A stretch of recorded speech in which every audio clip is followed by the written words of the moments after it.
Nuestra comunicación se titula Nuevas realidades, nuevas oportunidades en el ámbito educativo y lo que estamos haciendo es un proyecto en el que estamos buscando mm, beneficios que puede tener la realidad aumentada en los dispositivos como Apple Vision Pro. ¿Por qué? Porque gracias a los recursos tecnológicos están surgiendo nuevas oportunidades para mejorar la educación. Entonces nos estamos sumergiendo en un aprendizaje a través de la realidad mixta. Pero para ello antes estamos creando como una tabla de comparaciones en base a las diferentes referencias bibliográficas que estamos buscando en la base de datos de WOS y Scopus para ofrecer las ventajas e inconvenientes y nuevos retos de fruto para integrarlo en la realidad. ¿Vale? Actualmente estamos en el barrido de búsqueda bibliográfica en el que se está extrayendo toda la información a través de la metodología Prisma y algunos de los resultados que me he encontrado a día de hoy, antes de su aplicación en el aula, son que las experiencias del aprendizaje son inmersivas, que el aprendizaje es mucho más interactivo con la realidad mixta que con el aprendizaje de forma tradicional, que causa mayor personalización, más accesibilidad en la mejora, es decir, es más accesible a los recursos que podemos acceder. Sin embargo, hay autores que dicen que tenemos un inconveniente muy fuerte con el tema de la realidad mixta. Uno son los costos, que son muy elevados. Otro es la formación y el apoyo técnico, es decir, que la mayoría de los educadores no poseen una formación muy técnica y cualificada en el tema de la realidad mixta. Otro es el contenido educativo específico, es decir, que no hay muchísimo, o mejor dicho, no hay muchos contenidos adaptados al tema de la realidad mixta. Y otros son los potenciales de distracciones, que quiere decir que la realidad mixta puede distraer a los estudiantes en base al objetivo que tienen predeterminado en el aprendizaje. No obstante, hemos decidido de llevar a cabo un aprendizaje a través de realidad sumergida, o sea, realidad mixta, en el que ahora mismo nos estamos encontrando en la base de fundamentación para aplicarlo en el aula. Y esto es todo. Estoy abierto a cualquier tipo de pregunta o interés que tengan ahí los compañeros. Antonio, ¿Sí? ¿Se me escucha? sí, te escuchamos. ¿Has concluido? Sí. Bien, fue cortito. Bien, muchas gracias. Me olvidé de avisar antes. Tenemos 8 minutos cada una de las presentaciones. Yo les aviso por chat cuando me queden 3. Y si respetamos los tiempos, al final podemos hacer una ronda de preguntas, consultas, opiniones y intercambiar sobre los temas. ¿Bien? Eh, la próxima es defendiendo la digitalización. La próxima ponencia es definiendo la digitalización como característica curricular, aproximación de la facultad de Mondragón. Amalia Arnos. Vale. Bueno, pues 8 minutos, ¿verdad? Vale, pues buenos días. Soy Amaya Reyes Agasta, vengo de la Universidad de Mondragón y vengo a explicaros un poco una experiencia un proceso que hemos llevado a cabo en la universidad que ahora os voy a contextualizar. Bueno, tengo 4 puntos, ¿vale? Como introducción sí que me gustaría indicaros quiénes somos, el contexto objetivo, porque creo que esto es importante, ¿no? Cuando hablamos de algún proceso, alguna investigación, saber cuál es el contexto y el objetivo. Luego os comentaré la metodología, los resultados y las conclusiones. No hay mucho tiempo, pero luego siempre tenemos espacios informales en los que podemos hablar y profundizar. Así que, bueno, pues os cuento. He puesto una ola del mundo para saber que estamos en Europa. Estamos en España, en el norte de España, en el País Vasco, y somos una universidad cooperativa, es una universidad pequeñita, ¿vale? Pero sí tenemos 4 facultades. Una de ellas es, bueno, ahí tenéis unos números, pero bueno, una de ellas es la Facultad de Humanidades y Educación, que es a la que pertenezco, y dentro de ella, pues nosotros somos el grupo de investigación colaborativa que bueno, pues las líneas de investigación, como ves, están muy ligadas con los temas de digitalización y STEM, pero siempre desde el punto de vista pedagógico, bueno, pues, constructivo, ¿no? De entender puentes entre la tecnología y la educación.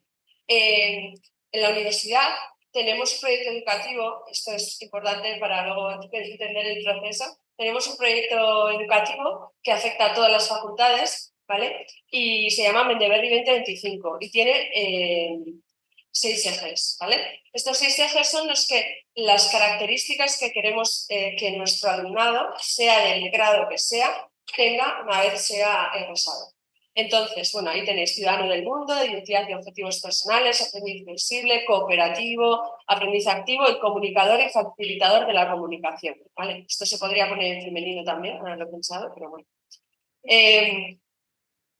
Asimismo, para poder formar a todos los alumnos y alumnas en estas identidades, vamos a decir, tenemos que articular unas características curriculares, es decir, todos los grados tienen que tener ciertas características comunes. Y estos son también 6, que son la interdisciplinaridad, como por ejemplo, para que entendáis, nosotros no tenemos asignaturas, tenemos módulos interdisciplinares, ¿vale?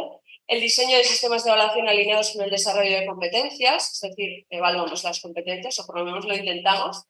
El cambio del rol del profesorado y alumnado, tenemos metodologías activas que ponen en el centro al alumnado de verdad, quiero decir, ellos son los que trabajan muchísimo. La personalización del aprendizaje es una línea que estamos intentando abrirlo de manera contundente. La digitalización y la implementación de metodologías activas, como os comentaba. La digitalización es la que nos ocupa en este proceso. ¿Y cuál era el objetivo? Pues explicar el proceso de profundización en la definición de esta digitalización, ¿no? Claro, la pusimos ahí como característica curricular, pero ¿eso qué significa? ¿Qué significa? Queda muy bonito sobre el papel, pero ¿qué significa, no? Queríamos, el objetivo de esta pequeña investigación o proceso era un poco aclarar esto en nuestra facultad, ¿vale? Entonces, pasando a la metodología, utilizamos una triangulación de métodos cualitativos, hicimos por una parte una revisión bibliográfica, panorámica, ¿vale? Para intentar comprender cómo se aborda la digitalización en el marco de la educación superior, pero siempre en el marco curricular, ¿vale? Es diferente, no en el aula, sino a nivel de currículum. Y luego hicimos entrevistas semiestructuradas. Las entrevistas las hicimos con los responsables de los grados, que luego os comentaré cuáles son, aparte de los grados de educación, la persona responsable del proyecto educativo en nuestra facultad y también la directora académica, ¿vale? Entonces teníamos un poco la visión desde los ámbitos o los puestos de gestión. Y con todo eso intentamos redefinir qué significa la digitalización en el marco curricular, ¿vale? Este es un poco el proceso, no me voy a meter demasiado porque es un proceso bastante estándar, ¿vale? En el cual, bueno, hemos transitado sobre todas las fases actualmente.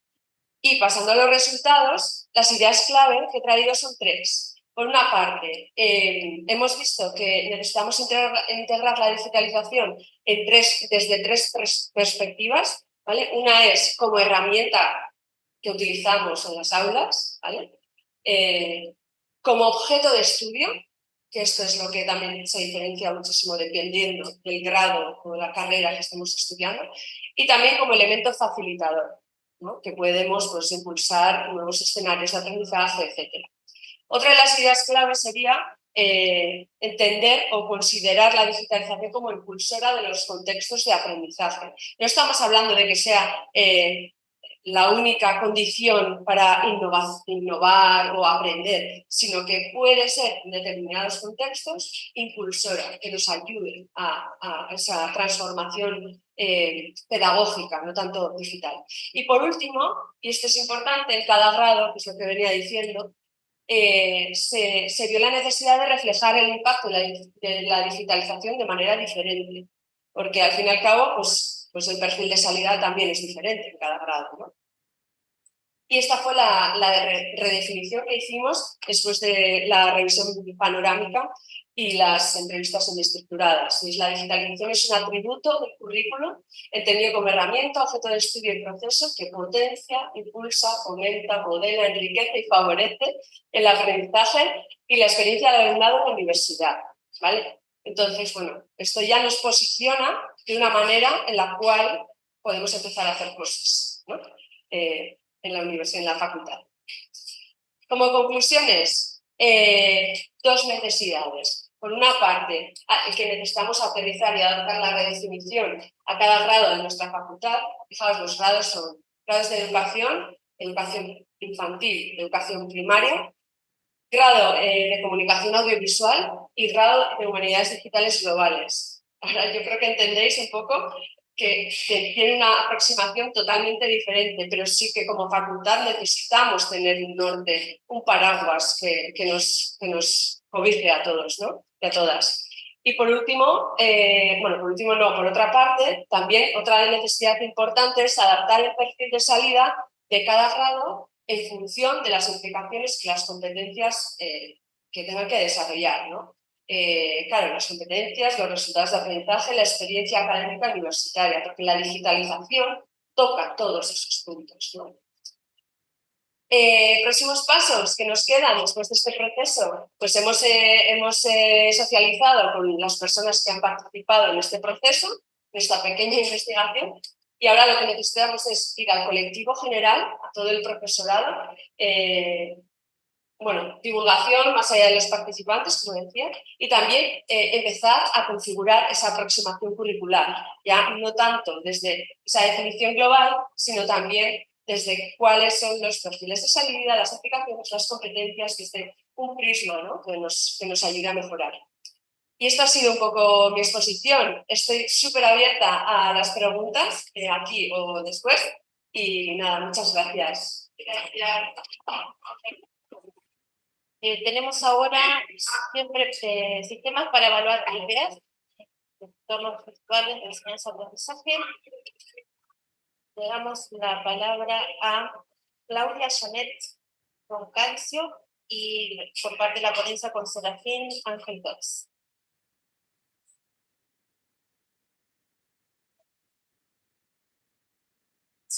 Buenos días.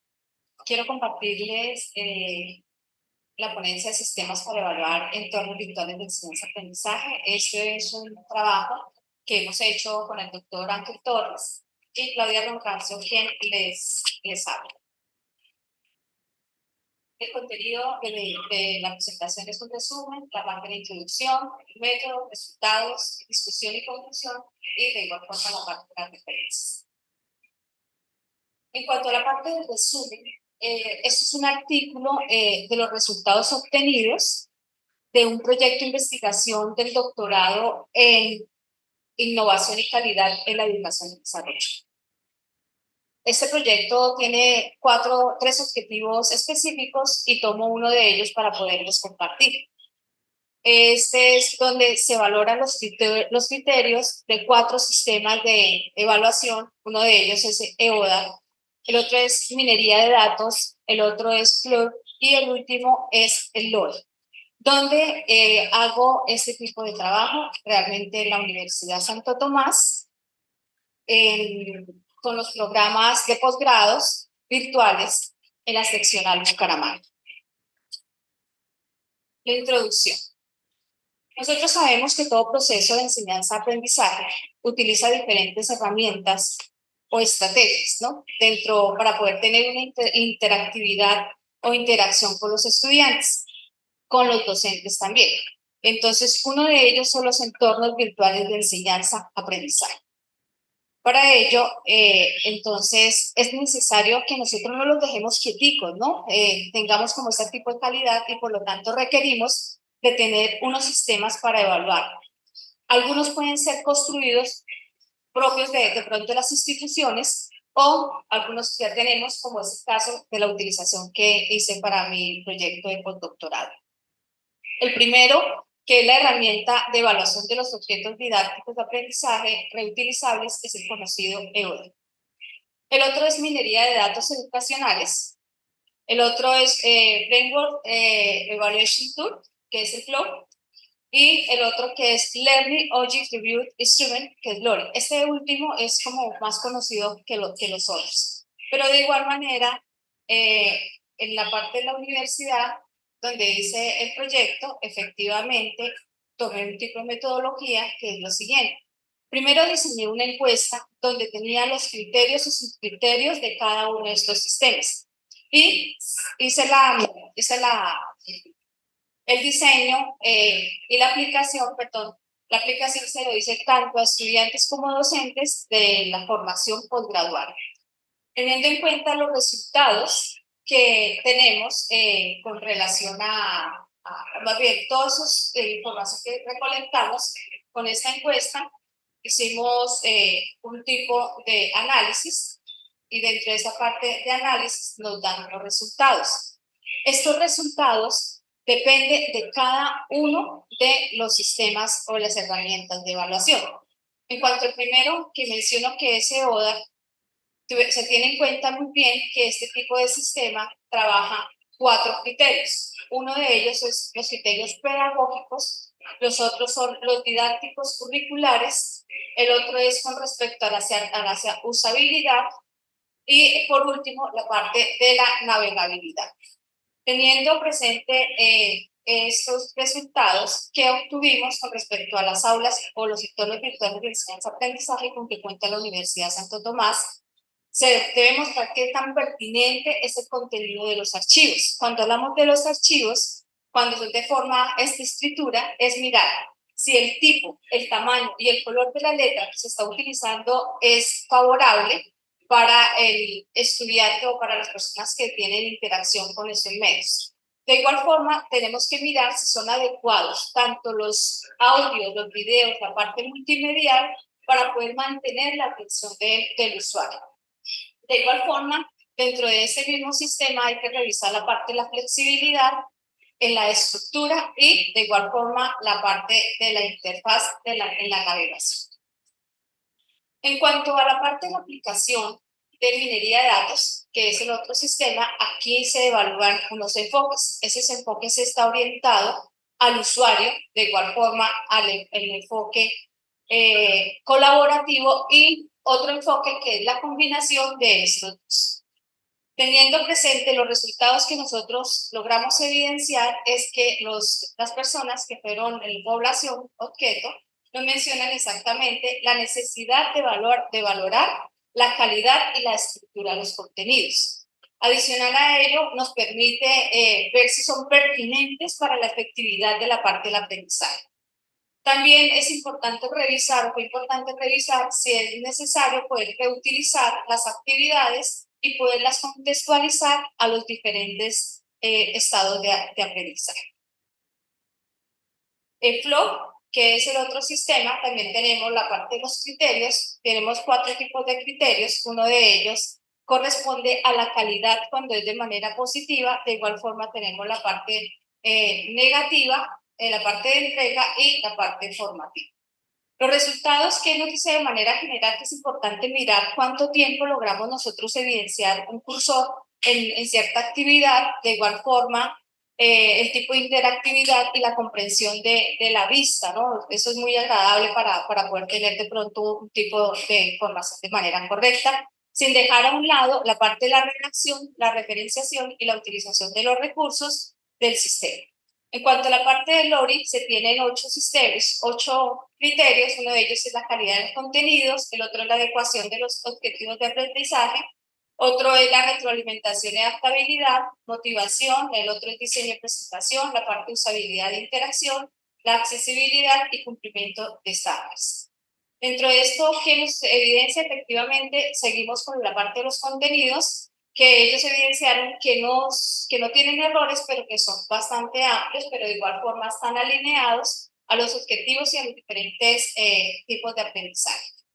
Que se tiene en cuenta de igual forma que los mensajes de las instrucciones y las actividades están acorde con las necesidades específicas de cada línea de aprendizaje. ¿Qué conclusiones tenemos con respecto a esto? Que teniendo en cuenta la necesidad de valorar los EBAs, fue necesario revisar unos sistemas de evaluación que son los que les mencioné anteriormente, pero cada uno de ellos tiene unos criterios y unos subcriterios. También se diseñó la encuesta para poder aplicar tanto a los docentes y estudiantes y poder revisar cómo ellos están viendo nuestras aulas. Y por último, pues evidencia en el resultado que es necesario evaluar la motivación, la interactividad, la creatividad, el contenido, la calidad, el diseño de los archivos, sin dejar a un lado tener en cuenta si este tipo de información son aptos para la comunidad con discapacidades tanto sensoriales como motrices. Estas son algunas de las referencias. Muchas gracias. Y quiero compartirles que yo hice un sistema para evaluar sistemas en los entornos virtuales de enseñanza-aprendizaje. Hace un mes me publicaron el sistema, ya después se los comparto. Es muy interesante porque, ¿qué hice? Cogí las bondades de cada una de estos cuatro sistemas y luego hice una agrupación teniendo en cuenta la parte pedagógica, la parte tecnológica y la parte organizacional. Muchas gracias. Gracias, Carmen. Seguimos entonces. Quiero saber si Warner Ruiz está en el Zoom.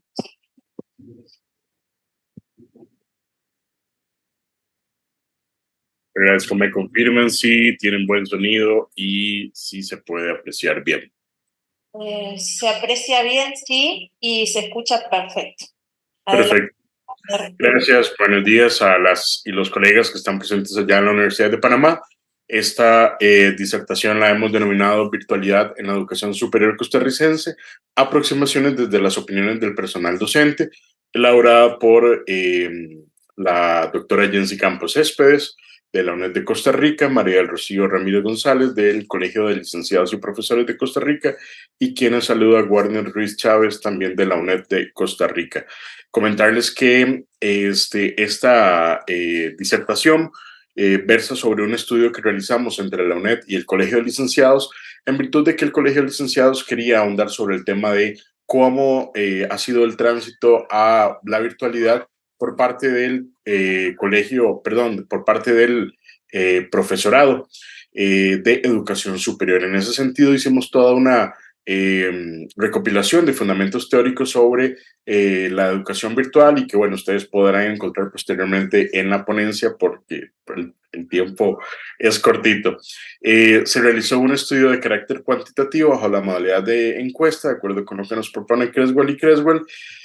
Se aplicó a las personas docentes colegiadas de esta corporación, que en Costa Rica no es obligatorio pertenecer a la corporación, al colegio profesional, pero es opcional. De las personas que somos colegiadas, que somos alrededor de 800, tuvimos una participación de 168 personas, tanto de universidades públicas como de universidades privadas. Se realizó el procesamiento de datos y en términos generales las personas de profesoras de universidades públicas y privadas nos señalan que en un 88% tienen conocimiento sobre la educación virtual. Sin embargo, cuando a este 88% se le consulta si consideran que es efectiva la modalidad, un 82% señalan estar de acuerdo, mientras que un 18% no.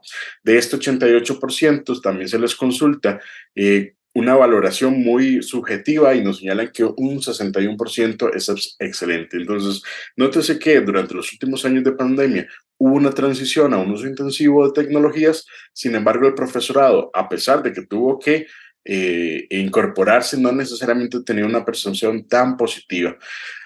Tomamos dentro de la teoría diferentes características para poder comprender elementos fundamentales de la educación virtual, como el uso de sistemas de aprendizaje en línea, la comunicación didáctica, el diseño instruccional, el diseño curricular formal para cada asignatura, la planificación, los procesos de interacción, la autorregulación desde la propuesta de los 3 autos de aprendizaje, el tipo de recursos y la validez de los aprendizajes. Y vean que la línea en color azul en la parte superior, en términos generales el profesorado está de acuerdo en que se desarrollan estos procesos. Quizás el tema del diseño instruccional no tanto, pero es que recuerden que fue una transición pues bueno, muy abrupta por el tema de la pandemia, por lo tanto no hubo ese proceso para poder generar formulaciones ya de manera correcta, tal cual nos propone la educación virtual.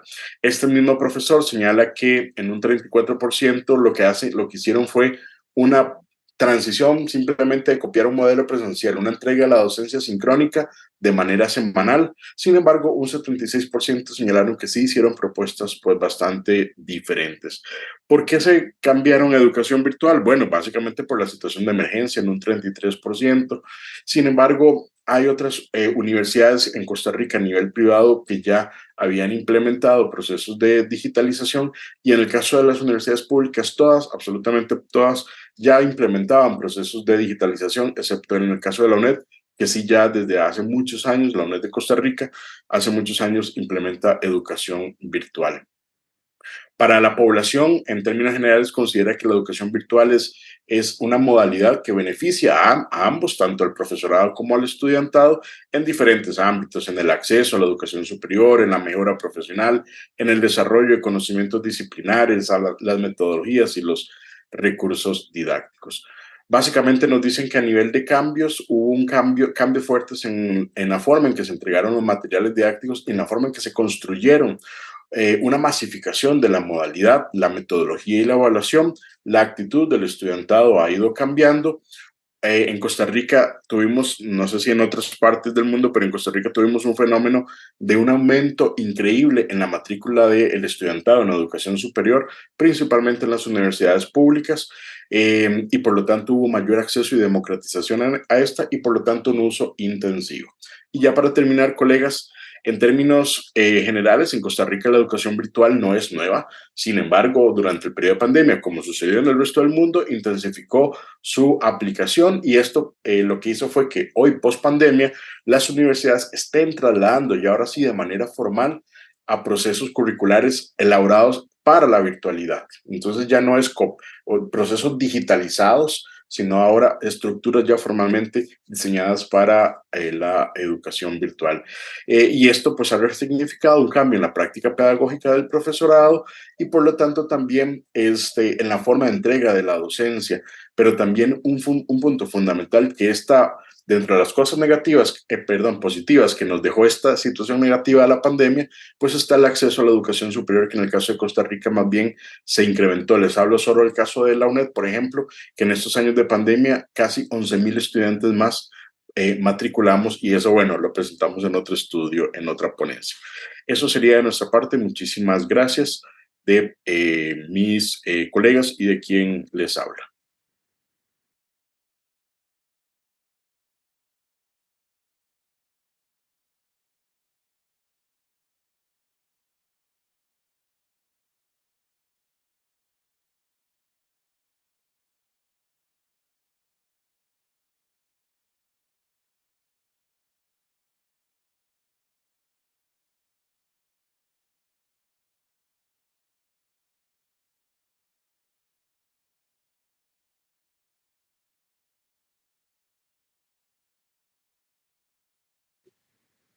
Claro, bien, saludando a cada uno de los presentes, desde luego reconocer el esfuerzo que hacen los organizadores para llevar a cabo este Congreso Internacional, ¿no? EduTech 2023.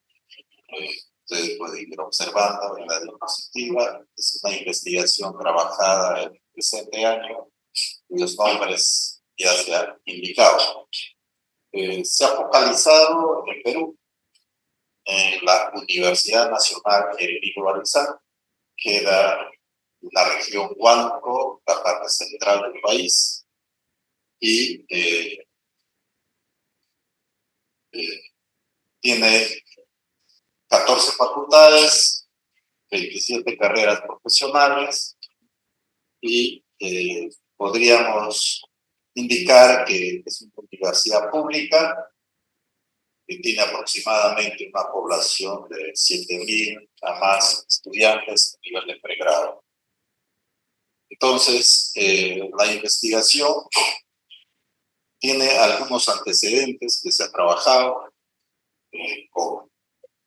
previamente, tomando en cuenta algunos resultados, ¿no?, de una investigación anterior del 2022 que se ha trabajado sobre competencias socioemocionales y soporte social. Y ha traído unos resultados que, siendo por un lado preocupantes y por otro lado también a otros estudios más que no se han hecho todavía, sino en diferentes países de Latinoamérica, principalmente producto de la pandemia, ¿no?, que nos veíamos. Se tomó, acá se ha trabajado con estudiantes focalizados en la carrera profesional de enfermería, en una población aproximada de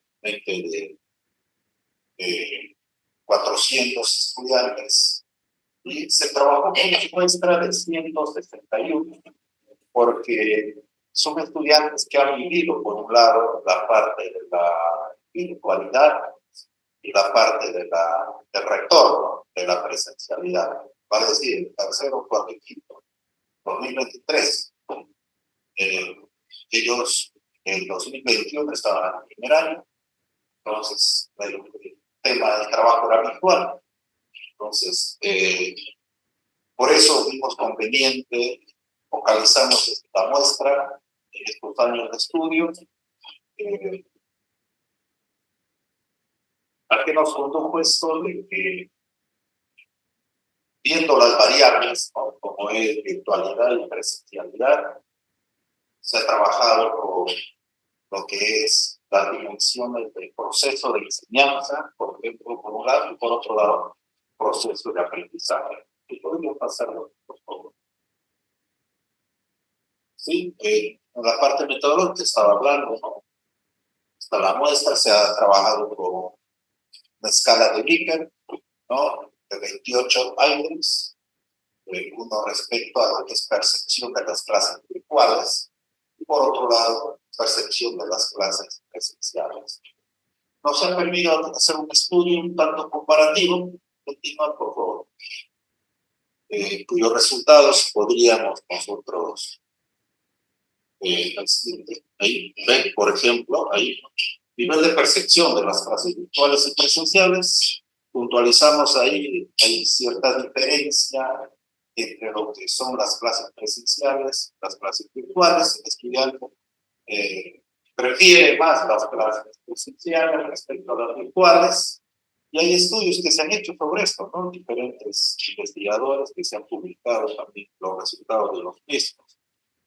Porque frente al retorno que el país se dio en Perú, ya de una forma un tanto obligatoria a partir del año 2022, más específicamente segunda mitad de este año, frente a esa obligatoriedad, sobre todo a nivel de las universidades, surgió el estudiante o los estudiantes y en consecuencia los profesores también una especie de presión, ¿no?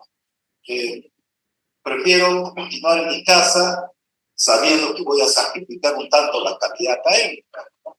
O me voy a la universidad sabiendo que voy a también estar presente frente a riesgos, ¿no? Un recontagio, ¿no?, de virus. Entonces, estos son estudios que se han hecho ya con anterioridad. Pero los resultados revelan eso. Por favor, siguiente. Podríamos señalar entonces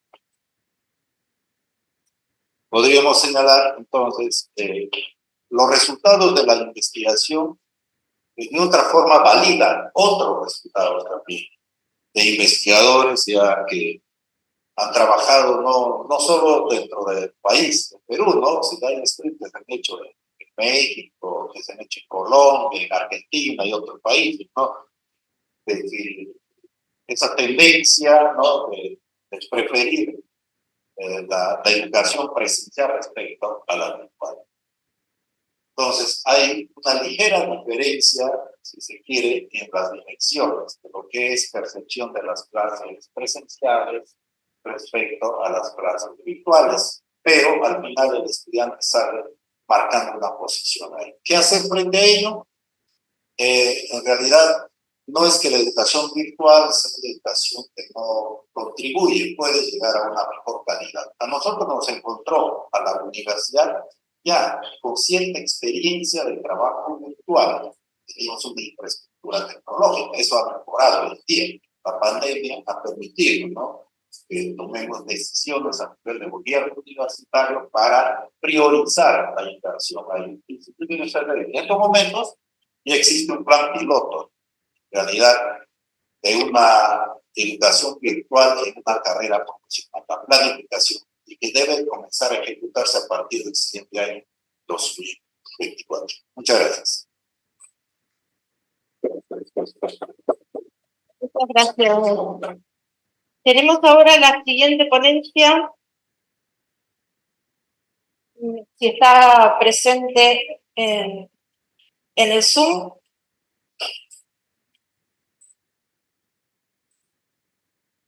Mapeo de soluciones digitales educativas diseñadas para su uso en la enseñanza y el aprendizaje: Ana Elber, María Teresa Lugo, Marisa Álvarez, Andrea Brito y Florencia, que no me aparece el apellido. ¿Hay alguien en sala? Hola, sí, buenos días. Perfecto. ¿Tengo la presentación o querés compartirla tú?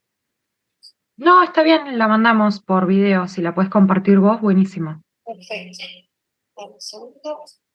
Buenos días. Hola a todos y a todas, somos Florencia Loiácono y Ana Elbert, docentes e investigadoras del Centro de Políticas Públicas en Educación, Comunicación y Tecnología de la Universidad Nacional de Quilmes, en Argentina. En esta oportunidad vamos a compartir con ustedes una investigación que llevamos a cabo con la directora del centro, María Teresa Lugo, y otras dos colegas, Marisa Álvarez y Andrea Brito. Este mapeo de soluciones digitales educativas diseñadas para su uso en la enseñanza y el aprendizaje tiene por fin, o tuvo por fin, identificar, seleccionar y describir aquellos recursos o desarrollos con potencial de ser incluidos en distintos niveles del sistema educativo en el marco de acciones orientadas a la transformación digital en la educación. Este mapeo puede representar un insumo para los decisores de políticas públicas a nivel nacional y jurisdiccional, así como para futuras investigaciones. Para esto realizamos una sistematización de un corpus de soluciones digitales educativas desarrolladas con diferentes contextos de producción, y en el relevamiento de las soluciones EdTech estuvo orientado por los siguientes criterios. Por ejemplo, que abarcasen distintos niveles del sistema educativo, así como diferentes campos disciplinares, que estuviesen desarrollados, que incluyesen desarrollos autoadministrados, así como acompañamiento docente, que reportasen métricas y usos de usos y de evaluación de los aprendizajes, que hayan sido desarrollados por organismos públicos o privados, que requieran de alta, baja o ningún tipo de conectividad, que sean soluciones pagas o gratuitas, y que tengan el potencial de ser escalables a diferentes niveles del sistema educativo. A continuación, en esta diapositiva ustedes pueden ver cómo ordenamos la información, la jerarquizamos y armamos una matriz que pudiese arrojarnos diferentes variables para llegar a lo que es la próxima diapositiva, donde van a encontrar la muestra donde están las 62 soluciones digitales educativas. Ahora mi colega, Florencia, va a compartir con ustedes los principales resultados a los que fuimos arribando. Bueno, del análisis de las 62 soluciones pudimos ver que en su gran mayoría fueron soluciones desarrolladas por el sector privado, seguido por un segundo grupo de soluciones desarrolladas por organizaciones de la sociedad civil, fundaciones y organizaciones sin fines de lucro. La mayor parte de las soluciones relevadas contienen recursos educativos digitales, son aplicaciones, aunque también encontramos programas de software y plataformas de aprendizaje, aunque es necesario aclarar que una solución puede involucrar más de una de las categorías que encuentran en la figura 2. Las soluciones que relevamos apuntan en su mayoría al nivel primario y al nivel secundario, y en menor medida a la formación técnico-profesional.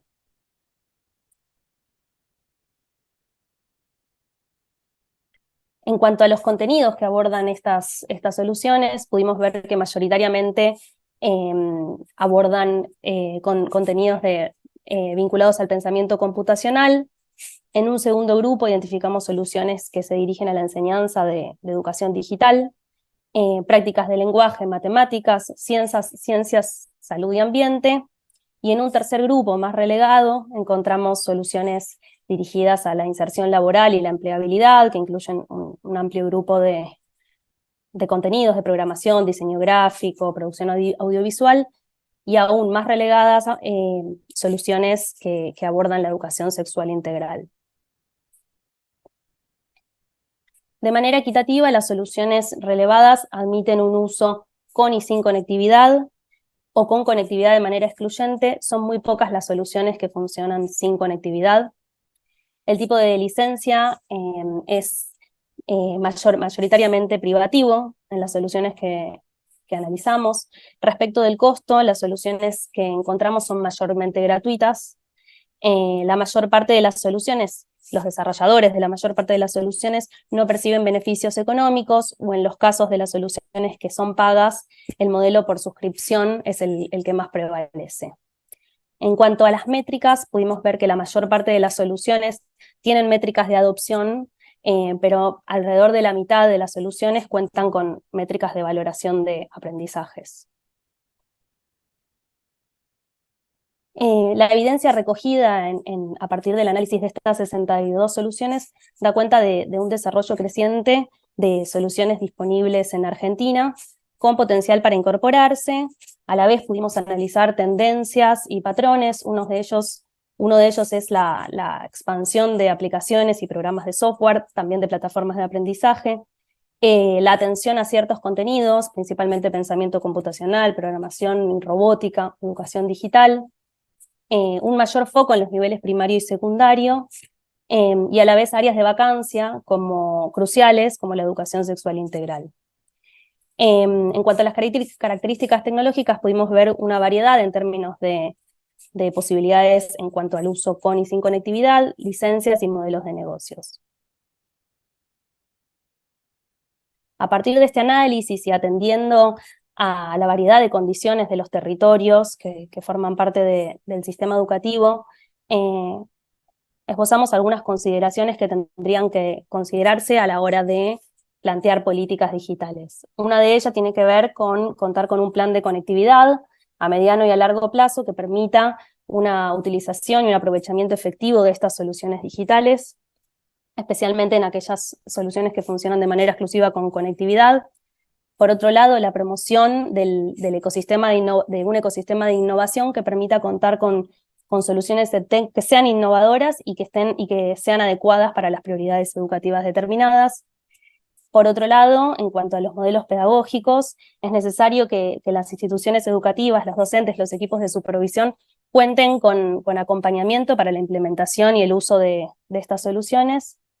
Y por último, un aspecto clave refiere a la formación de los docentes, y para ello pensamos que es necesario desplegar una política de formación enfocada en el desarrollo y la apropiación de habilidades digitales para la enseñanza. Bueno, eso es todo. Muchas gracias por la atención. Vamos a pasar entonces a docencia, innovación didáctica para la educación virtual. Vanessa del Carmen Vila, Jorge Fernando Zapata está aquí presencialmente. Como ya lo acaba de anunciar, mi nombre es Vanessa Villalombana y en compañía del profesor Fernando Zapata Dulce, que se encuentra conectado vía Zoom, vamos a presentar la experiencia de formación de docentes denominada docencia e innovación didáctica para la virtualidad.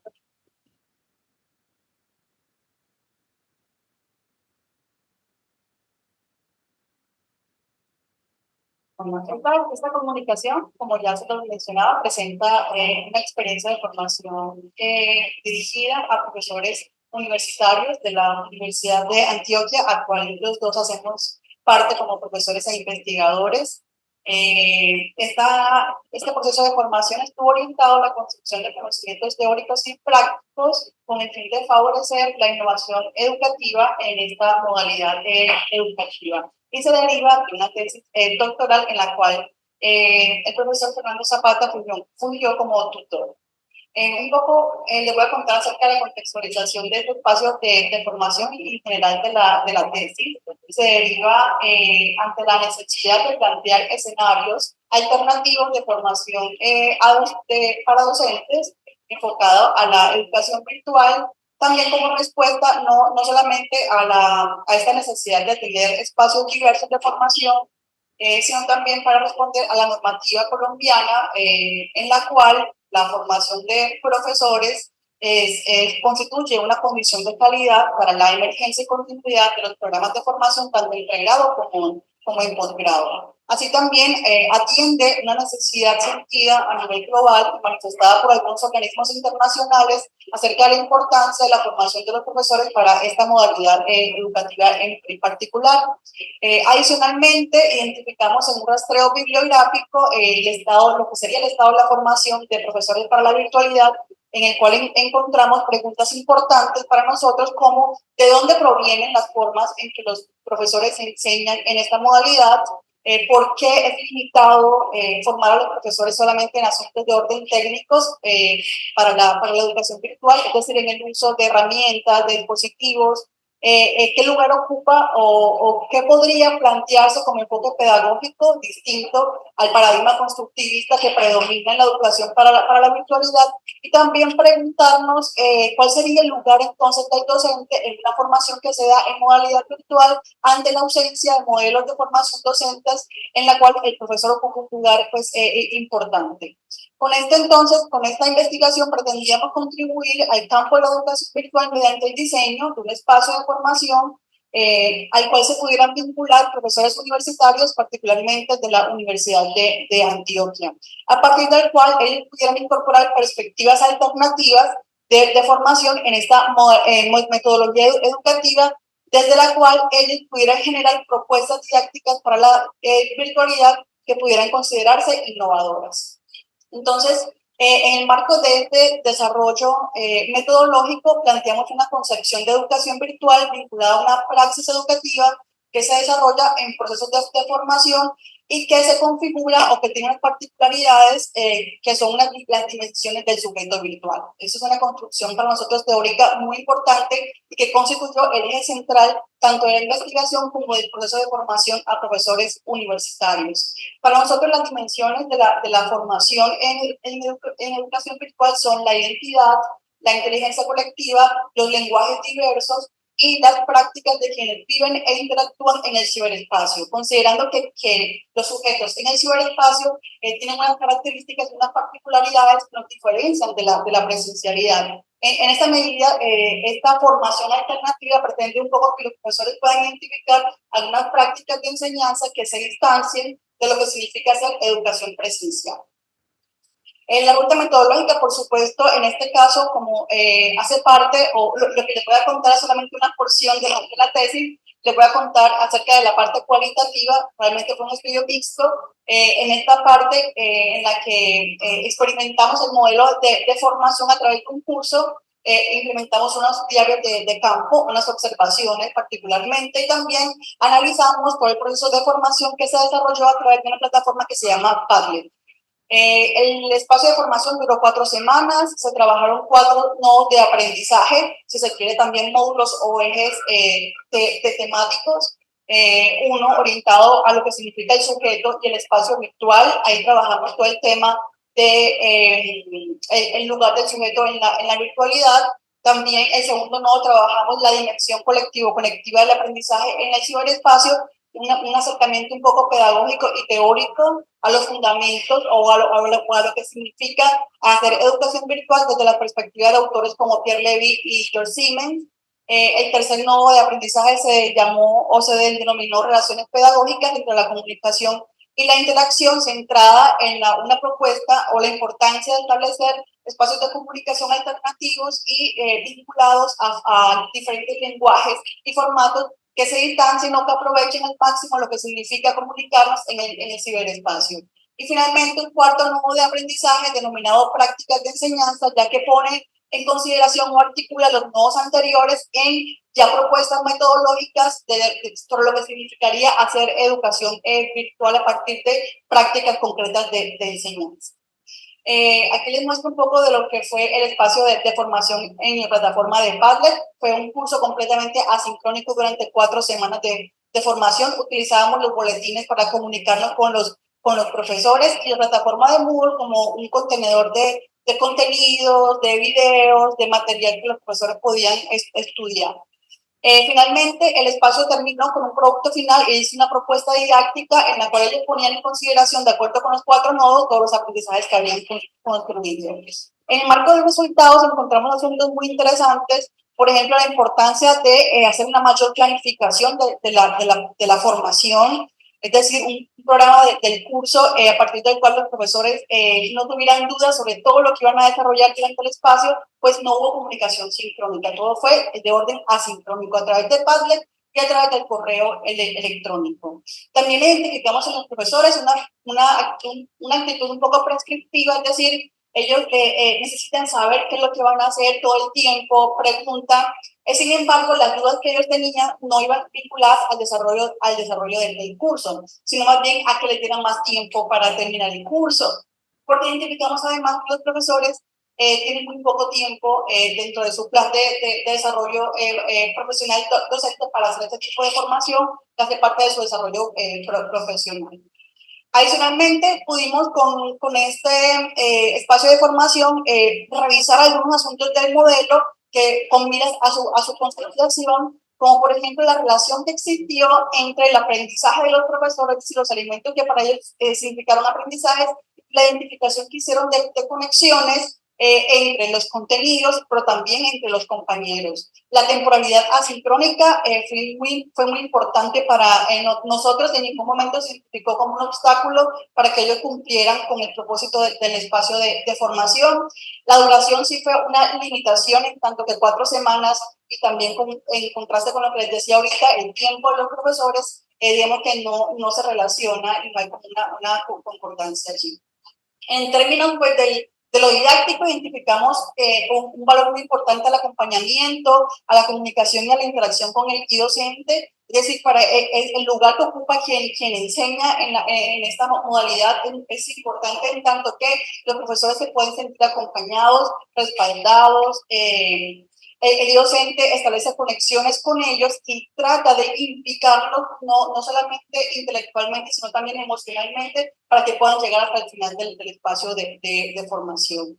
Finalmente, consideramos que es importante en el marco de un componente que para nosotros es el de gestión, el apoyo académico administrativo, es decir, que los profesores tengan todo el tiempo acceso, soporte, familiarización, pero también lo que les decía ahorita, tiempo dentro de sus planes de trabajo para formarse, ¿sí? Es un poco, es decir, hay voluntad de los profesores para formarse, pero un poco tiempo para hacerlo. Entonces, esa es una característica que aunque no hace parte concretamente de lo didáctico, de lo curricular, de lo pedagógico, eso es fundamental para que se pueda llevar a cabo con éxito cualquier proceso de formación que implique profesores universitarios. Muchas gracias.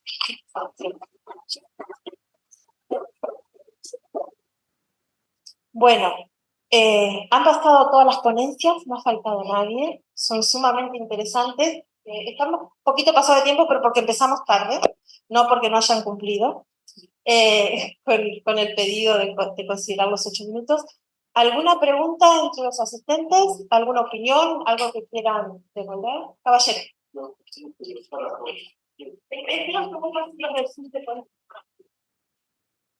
No, es para todo. Yo hablaba con ella ahorita y como tengo como una duda, si los cursos, cuando uno elabora un curso al final, debe colocar el perfil, un curso normal, la cátedra, si no, sí debe colocar como el perfil de salida del estudiante. Estamos dialogando por competencia, tiene como los resultados de aprendizaje. La realidad del curso es una pregunta. Y la otra, que es como algo que sí me preocupa demasiado, es lo que puede ser el tiempo de preparación que nosotros tenemos para enfrentar un curso. ¿Cuál es un tiempo o una normativa? Pues yo dicto 4 cursos en la semana, cada curso tiene 3 horas, o sea que son 16 horas o 2 horas semanales. Para uno ampliar el espectro y evaluar los cursos, digamos, por competencias en la parte presencial. Yo creo que en la parte presencial inclusive es mucho más sencillo que la parte virtual, porque la parte virtual tengo que ser consciente de lo que escribo, de lo que coloco, tengo que ser muy explícito. Entonces no sé si alguien tiene como una medida de valoración de cuántos cursos se dan lo que un profesor debe dictar de teoría para poder dedicar esto el resto, ¿no? Y lo otro, para ser más concreto, si efectivamente si hay un perfil de la vida del estudiante o si con los resultados de aprendizaje y las rúbricas de evaluación se tiene. En relación al perfil de salida, en nuestro caso, es algo que nos ayuda a configurar de alguna manera la formación, los escenarios de aprendizaje, los contextos de aprendizaje que le ofrecemos al alumnado para llegar a formarse en esa profesión. Otra cosa es qué tipo de modalidad, en qué tipo de modalidad lo hace, desempeña ese proceso. Pero yo creo que, voy a poner un ejemplo, ¿no? Que a mí me funciona muy bien poner ejemplos para entenderlo.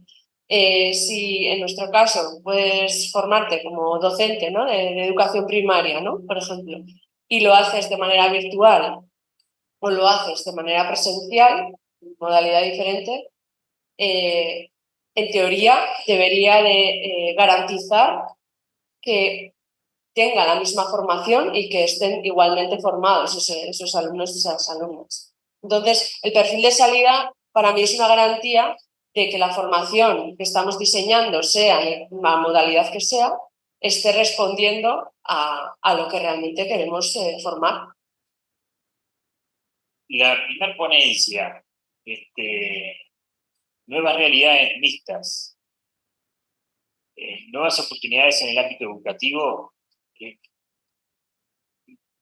por lo que entendí aquí era una, no sé si el compañero está todavía.